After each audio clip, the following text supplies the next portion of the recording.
What's up, guys? Welcome back to Inside the 20. Um, first thing, first things first. Next week we'll introduce him, but we have a new member of the Inside the 20 team, Ethan Montgomery. He's going to be doing a lot of our social media platforming, as well as our doing a lot of our graphic design work and making us a new logo and a new banner. So be on the watch for that. He's also going to make us thumbnails for each of these YouTube videos because YouTube decides to do me dirty in every single thumbnail. So we're going to make a change to that. We're also going to get some better equipment from him. So y'all be make sure you tune in next week, and we're going to introduce our buddy Ethan. And welcome to the Inside the 20 team, Ethan, if you're watching this.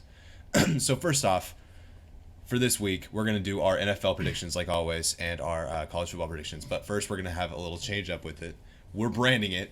It's called the Red Zone Predictions because, Red Zone, Inside 20. Yeah, you get it. Okay. Red Zone Predictions, NFL, Week 4.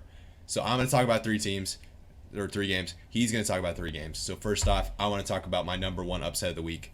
I've got an upset alert on these, by the way. I've got like 3 games that I think are going to be potential upsets. My first upset of the week is Ravens and Broncos. I know y'all have said, I've heard stuff around the league. The Broncos are 3-0 against 0-9 teams. Yeah, I get it, but so were the Steelers last season, and they went 11-0, beating the Ravens twice. So I really think with the Broncos secondary and how they've been playing, as well as some chemistry issues, it seems, with the receivers on the Ravens. Rashad Bateman's back. Obviously, the chemistry is probably not going to be all there with him and Lamar Jackson. Him and Marquise Brown have seemed to have some issues as well, so that is a problem to look out for.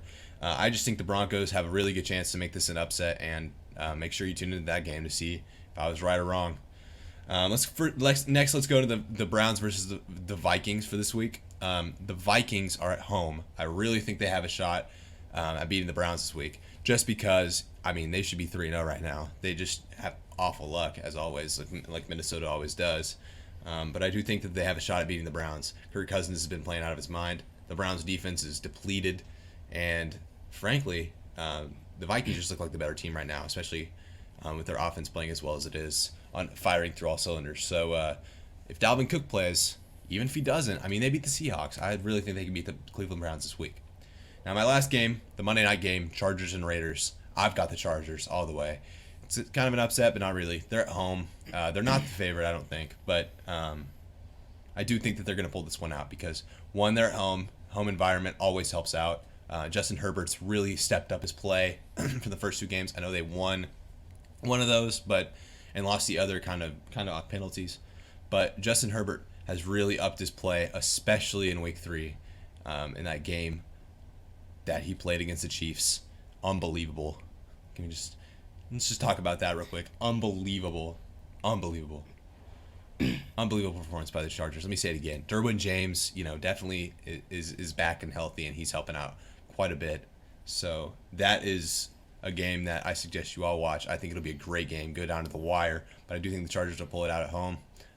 Maybe when they're in Las Vegas, they won't pull it out, but I do think that they're cutting down on these blowing these leads, and it's serving them pretty well. So Ryan, take it away for your games. All right. Well, I'm starting out with Bucks and Patriots. Tom Brady revenge game. It's it's not going to be a close game, but it'll be fun to see. It's the most hyped up game of the year. It'll be fun to see Tom Brady go against his former team and his former coach. Who did you see the thing where Bill Belichick didn't have time to meet Tom Brady in person after he left, so they did a phone call. It's pretty funny. Yeah, I think the Bucks come out and just blow this game out of the water.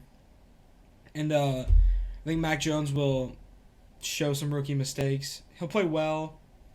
He's obviously played the best out of all the quarterbacks so far. But I think he'll play well enough to keep them in the game for the first quarter, maybe quarter and a half. And then the Bucks will just take over. It's really all there is to that game. Just hyped up because of Tom Brady. And then my next game, the Packers and Steelers. I took the Steelers. I did Drew not. didn't. I did not. Yeah, we've seen the Packers play at an elite level besides Week 1. And the Steelers' 2 losses came to not great teams, but their win came against the Bills. And I think that the Steelers are fully healthy this week, that they'll come away with this game down to the wire. But we'll see if Ben Roethlisberger can throw the ball more than 5 yards. Should be a good game. Should be. And then 49ers and Seahawks. Did you choose the Seahawks in this one, or did you pick? I chose the Niners. I chose the Niners as well. Home field advantage. Yeah. Pretty much. I think Trey Lance might have a bigger role in this game, but we'll see depending on how Jimmy Garoppolo does. Just, left too much time on the clock last week. So we'll see if they can play better in that aspect of the game, not giving quarterbacks too much time, especially this week with Russell Wilson. He has the capability to drive down the field if that does occur again this week. So I chose the Niners, not by a lot. I think it'll come down to the wire, just like the Packers and Niners game. So, yeah, that's all we got for NFL. All we got for NFL games of the week. Now let's move on to college football. There is a game that has already occurred. There's actually a few, but one of them being Virginia and Miami. Let's just not talk about that game. Embarrassment. But I did want to talk about Iowa and Maryland. You chose Maryland. I chose Iowa. Iowa blew Maryland. I think they're actually currently blowing. We're filming this Friday night. I actually think they're currently blowing Maryland out of the water. I think the game is still going on. So interesting there. But let's talk about Alabama versus Ole Miss. Two Heisman candidates going back and forth. Matt Corral and Bryce Young. Who do you think will eventually pull this out, Ryan? I'm going to go with Alabama. I think that's a no-brainer. But you can't discount how Ole Miss has been playing and how Matt Corral has really been perfect as of so far. He hasn't thrown an interception. He's thrown about 9 touchdowns now. And 3 yards short of 1,000. And 3 yards short of 1,000, as he said. He's looking really, really good. And I think that's really going to bode well for Ole Miss, and they're going to show that they're a top 10 team, even if they do lose to Alabama, as we expect them to. Now let's move on to a game that may not be as close in Arkansas and Georgia. I know Arkansas is now in the top 10, but who do you have winning this game, realistically? I picked Georgia. I think Arkansas is on a streak that can continue, but I think Georgia's just too good. I think JT Daniels is going to have a day. Well, that and their defense. Yeah. I mean, the Bulldogs, they're known for their defense, especially this year. Their defense is unbelievable. And so I do believe that Georgia will pull this game out by, they'll have a statement win. They'll have a statement win for sure. Now let's move on to our last game in Cincinnati versus Notre Dame. Both these teams are top 10, and they're ranked, fairly high. 7 for Cincinnati and 9 for Notre Dame. Who do you have winning this game? It's going to be a battle, I think. Two defensively good teams duking it out. I did pick Notre Dame, and I guess you'd call it an upset win, but I honestly wouldn't. Cincinnati's just ranked higher, but I think Notre Dame's a better team, and that'll come out tomorrow.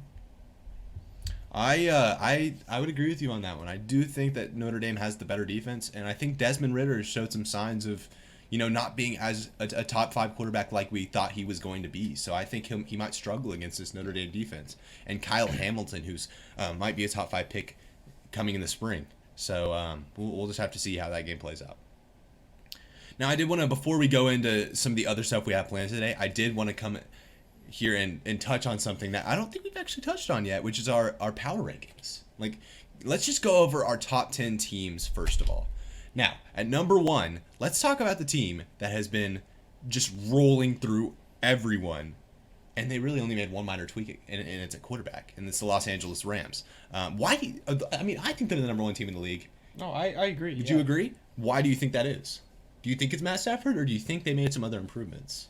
Matt Stafford is a good enough quarterback to win games, but I feel like there's only a certain amount of quarterbacks that can win you those games, and I think Stafford is the borderline of those quarterbacks. Okay. He's good enough to win you games, but he's more of a system quarterback, and obviously Sean McVay's system is working for him. It is. He has those weapons. He's able to make crazy throws. And, yeah, he's a good quarterback. I'll give him that. I just don't think he's quite top 10 yet. So far this season, maybe, but... We'll talk about that later. Yeah. We actually have a segment on that later coming up. You guys just wait.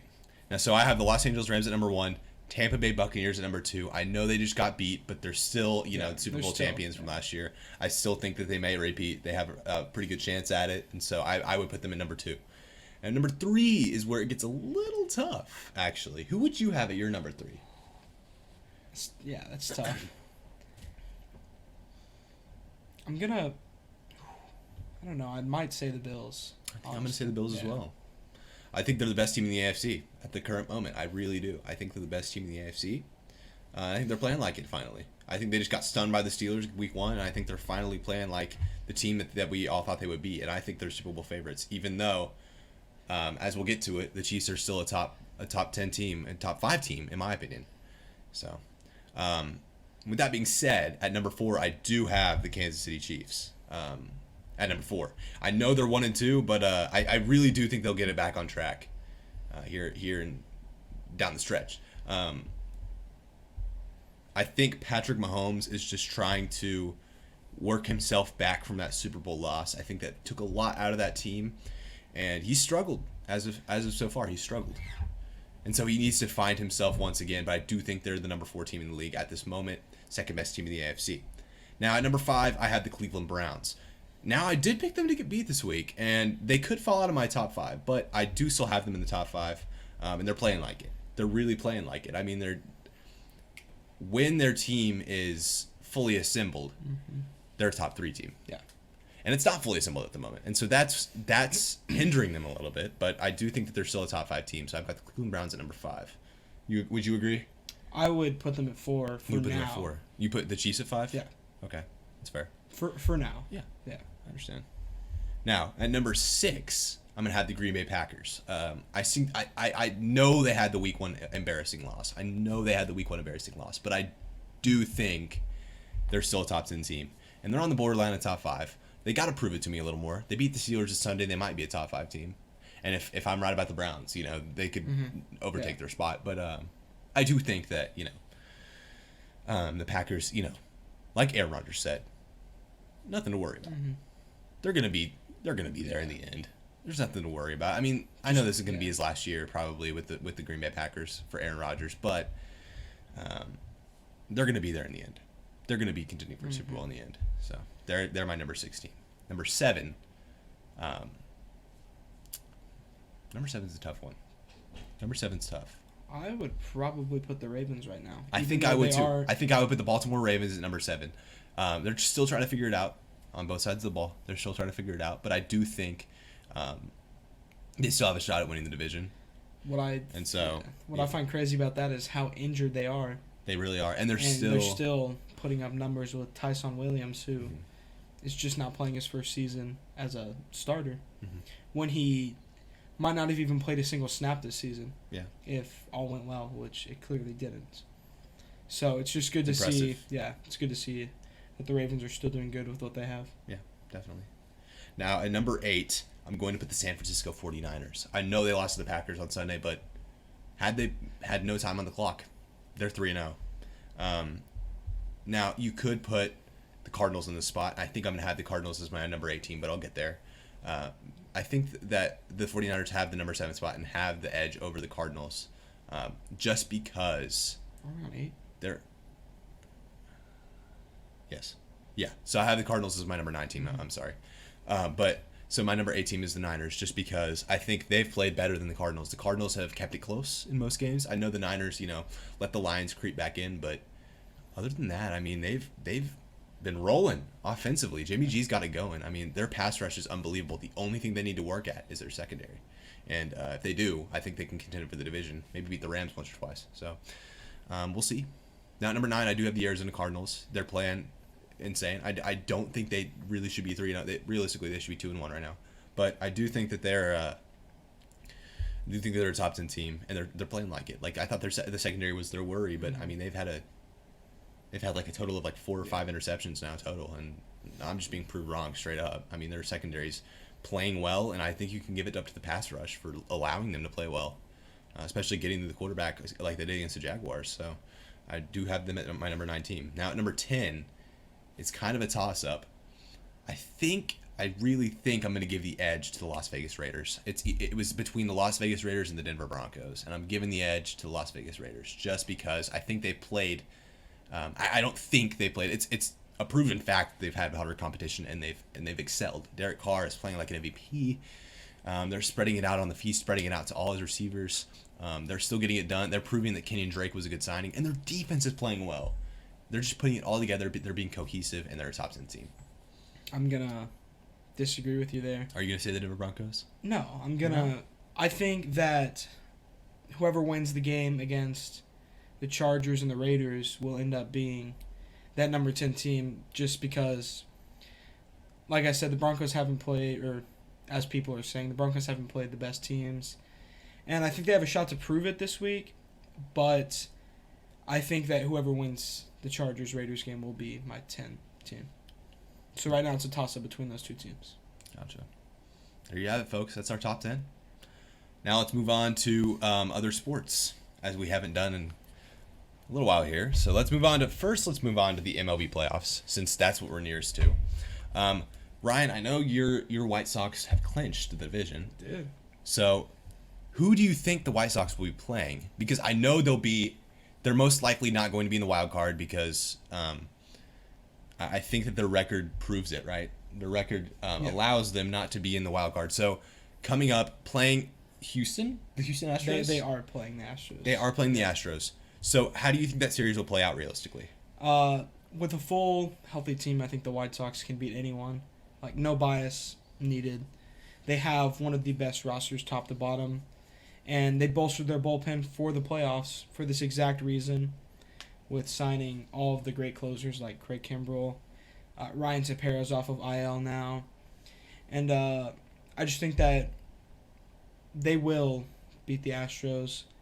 I could be wrong, but I don't necessarily think that the White Sox will lose the series. Okay.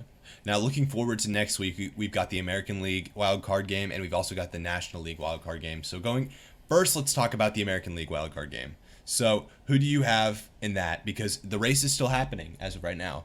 Who do you have in the AL coming out on top in the wild card race? And because I think the AL is more of a race than the NL is. I think the NL is more established. But in the AL, we've got the Red Sox, we've got the Yankees, we've got the Blue Jays, we've got the Mariners, who are somehow making a run. So who do you think will be facing off to make it to the playoffs in that wild card game? Now, the Yankees have 2 more games against one of the best teams in the league, that being the Rays. If the Yankees lose out, which is very possible, they lost today, and the Mariners went out and the Red Sox went out, and I don't know who the Mariners are playing. They're playing LA, who, not great. Angels aren't playing best baseball, and the Red Sox are playing the Nationals. So I could very well see the Mariners and Red Sox making it over the Yankees. And that's just because the Yankees have the hardest remaining schedule of those 2 games. Now, what about Toronto? I know Toronto. I believe that Oakland is eliminated, or they're getting close. So Toronto is playing the Orioles. So Toronto makes it over, let's say, Seattle. So let's say it's Toronto and Boston. Who you got? I'm going to go with Boston. They just have the stronger team. Yeah. I would agree with you, but I agree that I think the Mariners can make a stretch for it, but ultimately I really do think it's going to go down to the Yankees. I think the Yankees can win a game or 2 out of that, especially with the way they've bolstered their roster. I do think the Yankees and the Red Sox will face off, but actually I think the Red Sox can pull the game out. I really do. I really think they can pull that wild card game out. So we'll just have to see how that occurs. Now let's go to the NL, where it's more established. I believe it's the Cardinals facing off against Dodgers. Is it against the Dodgers? The Dodgers didn't... Because the Giants won the division. That's right. So it'll be the Dodgers and the Cardinals. I think it's Dodgers. I know the Cardinals have been playing really good baseball. They went on a 17-game winning streak, but I do think that the NL game next week will probably be handed to the Dodgers. The Dodgers, I mean, they've been good. They are good. Their team is great. I know Bellinger's not playing well. I've heard a lot of that, but I do think, with all goes well, Dodgers will pull it out. Now, my cousin's a Cardinals fan, so I would like to see the Cardinals win, but I just don't see it happening. Simple as that. Yeah. I don't think they have enough strength on the roster. Mm-hmm. I think that's it for the MLB playoffs, because the wild card games are this week. So we'll touch back on that as the season progresses and as the playoffs progress. But those are single games, right? Those are single elimination. whereas it's quadruple elimination for the other games. So now let's go on to the NBA. The NBA preseason starts here in a few days. The regular season, we've got about two and a half weeks left until the regular season starts. But Ryan, I'd like to go over our NBA top 10. I know you're probably not as versed in the NBA. That's not shade. I just think I'm more versed in the NBA than you are. Would you agree to that? Yeah. Okay. I would say so. So I'll take that over. So first off, it's a tight race for the first spot between the Brooklyn Super Team and the retirement home. I think I'm gonna go with the Brooklyn Super Team at the number 1 spot. I know the Milwaukee Bucks won the championship back in July, but I just gotta hand it to the Nets. I mean, they bolstered their roster. They've got a great 6-man in Patty Mills from the Spurs, and they got LaMarcus Aldridge back. He decided that he was going to risk his life with his heart murmur. I think he figured it out. I'm just kidding. But yeah, I do think the Nets now have the barring injury, and I know Kyrie's vaccination situation is a little tough, but I mean, they got Patty Mills as insurance. You have Patty Mills playing with. I mean, Patty Mills he's a great player. He started for the Spurs for years. I mean, he was on the Spurs championships teams after Tony Parker retired, and he's great. I mean, if you don't have Kyrie for home games, you still have James freaking Harden and Kevin Durant, who's the best player in the league. Debate me. I think the Nets have the best team. Now, number 2, it's a tight, but I'm gonna have the retirement home at number 2. They just bolstered their roster. I mean, LeBron, Lee GM went out there and he got some of the best players in the league in Russell Westbrook, and he also got Carmelo Anthony. He got Dwight Howard, and then on top of that, you still have AD and LeBron. I know you lost KCP. You lost some shooting in Caruso. KCP, not Caruso, but he can shoot. Kuzma, KCP. You lost some shooting, but I still think they're the number 1 team. I could see Brooklyn coming out of the East, Lakers coming out of the West. Finals right there. Number 3, I have the Bucks. It's not as close anymore, just because I think the Nets were injury riddled, but had they not been, they probably would have gone to the finals. They were a KD big toe away from going to the finals, so I had the Milwaukee Bucks at number 3. Giannis is an MVP candidate in the season. He's crazy. I mean, he had one of the best finals performances I've ever seen. And watching that game, watching the Bucks, I mean, they have great chemistry. They probably have the best chemistry in the league, I would say. So I have them at number 3. Now at number 4, I have the previous Western Conference champs in the Phoenix Suns. Their team's still good. They didn't lose any pieces at all. And so they're coming back out here with a vengeance. Chris Paul, wants him a chip, so they're going to be having to face off against LeBron in the retirement home. Number 5, I have the Utah Jazz.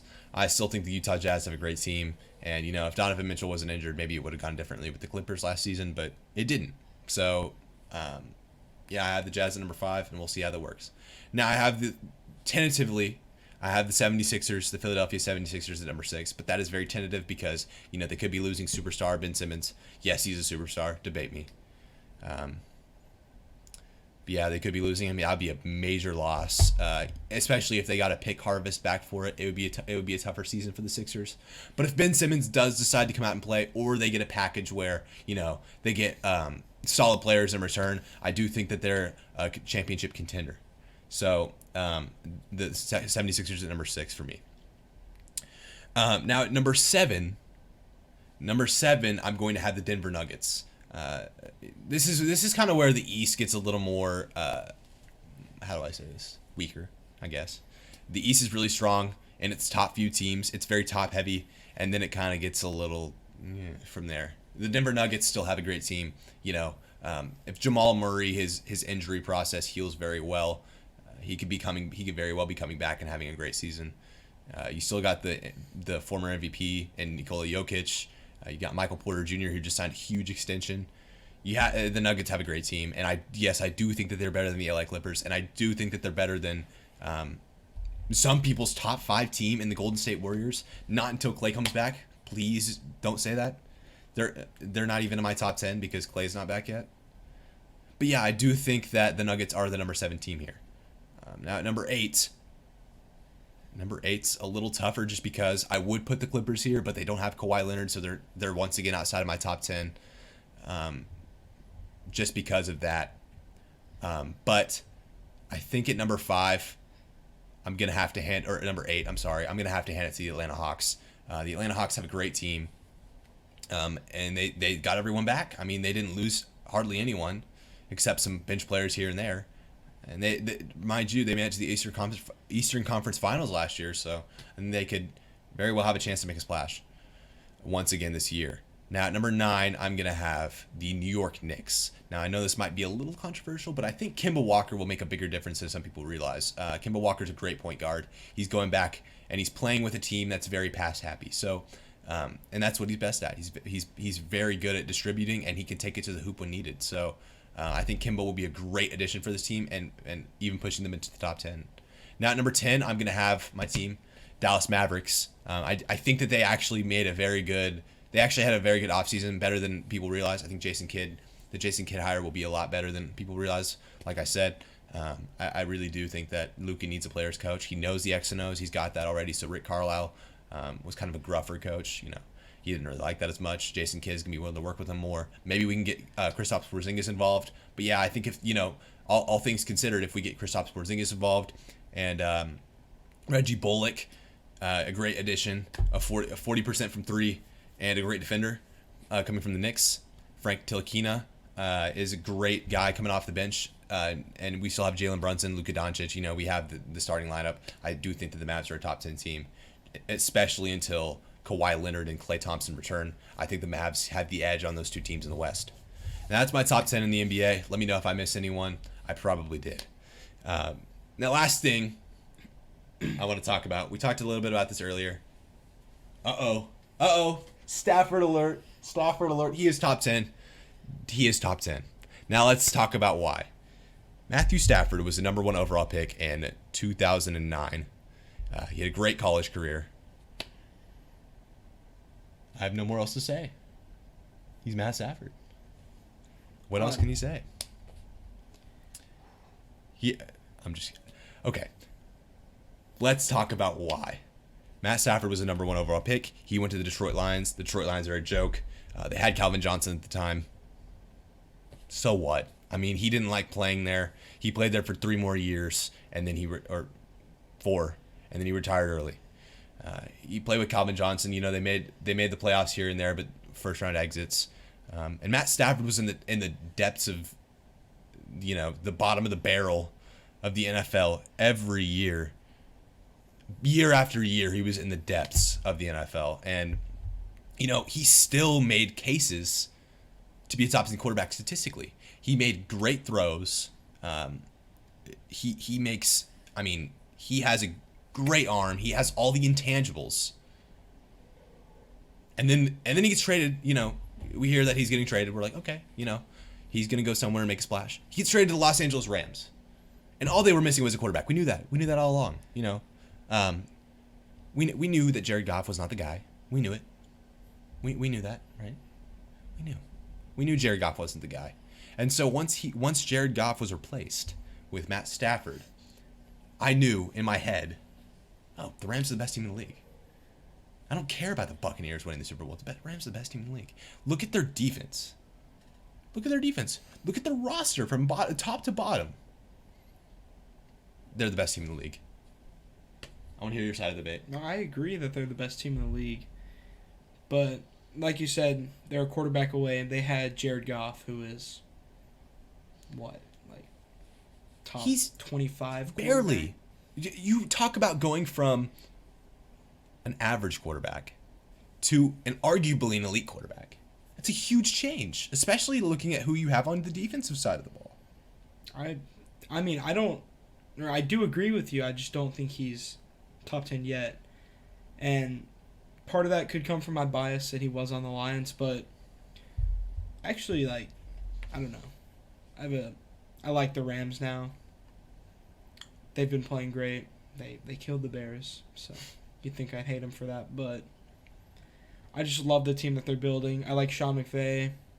I love what he's building and for the Rams, and I think his system just works perfectly for Matt Stafford. So he could prove me wrong. By the end of the year, I do see him being top 10. Right now, 11. All right, folks. Now, what's your side of the debate? Let's hear it. All right, that's all we have for today. Thank you guys for listening or watching, whatever you're doing, and we'll see you next time. We'll see you next week. New and updated format. See you then.